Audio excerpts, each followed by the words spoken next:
ചുട്ടുപൊള്ളുന്ന ഏപ്രിൽ മാസത്തിലെ ഒരു ഞായറാഴ്ച.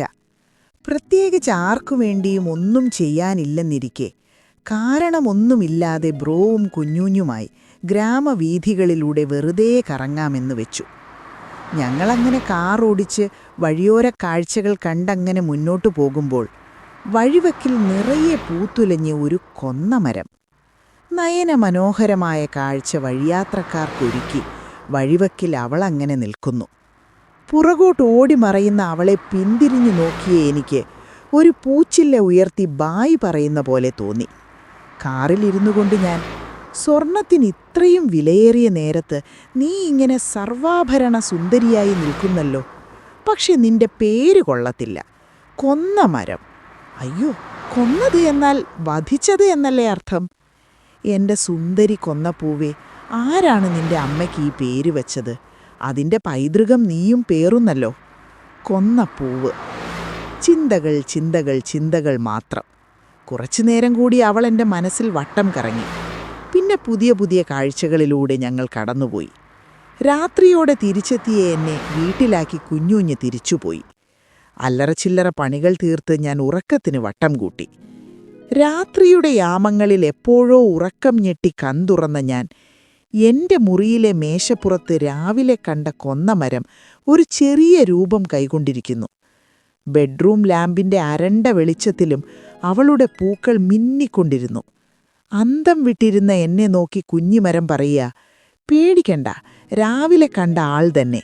രാവിലെ എൻ്റെ പേരിനെക്കുറിച്ച് സന്ദേശിച്ചല്ലോ, അതിനെക്കുറിച്ച് പറയാൻ വന്നതാ ഞാൻ. മരങ്ങൾ സംസാരിക്കൂ? കുഞ്ഞുമരം: അതെ, ഞങ്ങൾ ദൈവീക സ്പർശമേറ്റ വൃക്ഷങ്ങളാണ്. ഞങ്ങൾക്കതൊക്കെ കഴിയും. വലുതാകാനും ചെറുതാകാനും ഒക്കെ പറ്റും. നോക്കൂ, ഈ വെന്റിലേറ്റർ ഹോളിലൂടെയാണ് ഞാൻ അകത്തു വന്നത്. അന്തം വിട്ടിരിക്കുന്ന എന്നെ നോക്കി കുഞ്ഞിമരം പുഞ്ചിരി തൂകുന്നു. കുഞ്ഞിമരം: ചേച്ചി സഹായിക്കണം. ചേച്ചി വിളിയിൽ ഞാൻ ഉലയുന്നു.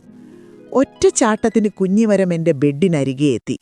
ദയവായി ഞങ്ങളുടെ വംശം പേറുന്ന ഈ ദുഷ്പേരിനെപ്പറ്റി എഴുതൂ. 4 ആൾ അറിയട്ടെ. ഞാൻ: ഈശ്വര, എഴുതാനോ? ഈ ഭൂമിയിൽ ഞാൻ എഴുതുന്ന പൊട്ടത്തരം വായിക്കുന്ന ഒരാളേ ഉള്ളൂ. ബാക്കി 3 പേർ? അല്ല, നിങ്ങൾക്ക് ദൈവീക ശക്തി വെച്ച് കുറച്ച് നോട്ടീസ് അടിച്ച് പറത്തിവിട്ടുകൂടെ? മരം: പറ്റില്ല. മനുഷ്യർ ഞങ്ങൾക്ക് ഭീഷണിയാകും. നേട്ടങ്ങൾക്ക് വേണ്ടി അവർ എന്തും ചെയ്യും. കാര്യം കഴിഞ്ഞാൽ തറയിലെറിയുകയും ചെയ്യും. അപ്പോൾ ഞാനോ? ഞാൻ മനുഷ്യനല്ലേ? മരം: ചേച്ചി നല്ല മനസ്സിനുടമയാണ്. ഞാൻ വീണ്ടും ഉലയുന്നു. ശരി, വിഷു വരട്ടെ. അപ്പോഴല്ലേ നിങ്ങളെക്കുറിച്ച് എല്ലാവരും ഓർക്കുന്നേ? അപ്പോഴെഴുതാം. മരം: അതു പറ്റില്ല. അപ്പോഴേക്കും ഞങ്ങൾ വിധവകളെപ്പോലെയാകും. കാലാവസ്ഥയെക്കുറിച്ച് ഒന്നും പറയാൻ പറ്റില്ല. വിധവ എന്ന വാക്ക് കേട്ടതും ഞാൻ മൂക്കും കുത്തി കുഞ്ഞിമരത്തിൻ്റെ മുൻപിൽ വീണു. ഈ ഭൂമി വിഭാര്യന്മാർ കൊണ്ട് നിറയട്ടെ എന്ന് ആഗ്രഹിക്കുന്ന ഞാൻ കുഞ്ഞിമരത്തിനു വേണ്ടി എന്തും ചെയ്യാൻ തയ്യാർ.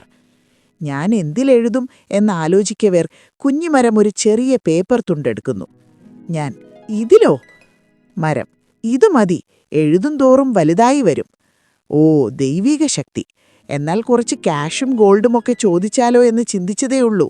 കുഞ്ഞിമരം ഒരു ചില്ല ഉയർത്തി ഒറ്റയടി. കൊച്ചു കള്ളി, ക്യാഷും ഗോൾഡുമല്ലേ ചിന്തിച്ചേ?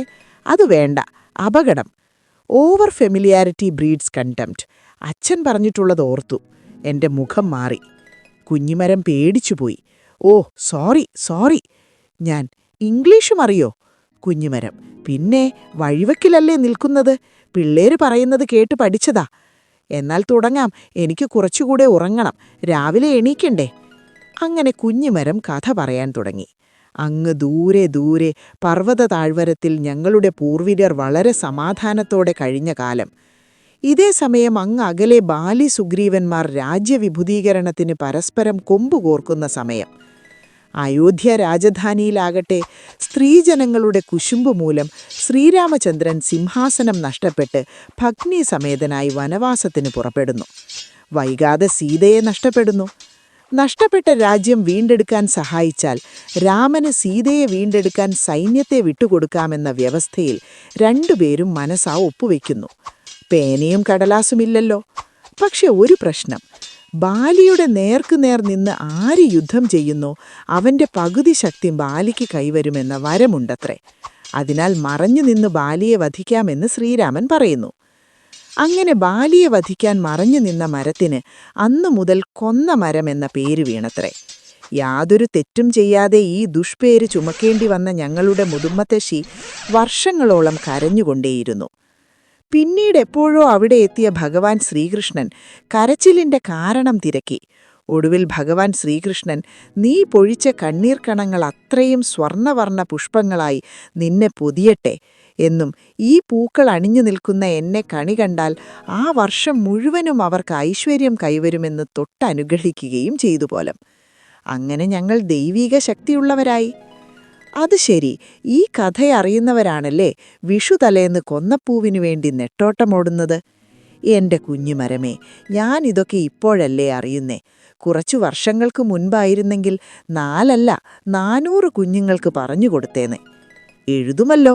ഷുവർ ഷുവർ, ഞാൻ കുഞ്ഞുമരത്തെ തലോടി ആശ്വസിപ്പിക്കുന്നു. വാതിൽ തുറക്കാനാഞ്ഞ് എന്നെ കുഞ്ഞുമരം വിലക്കുന്നു.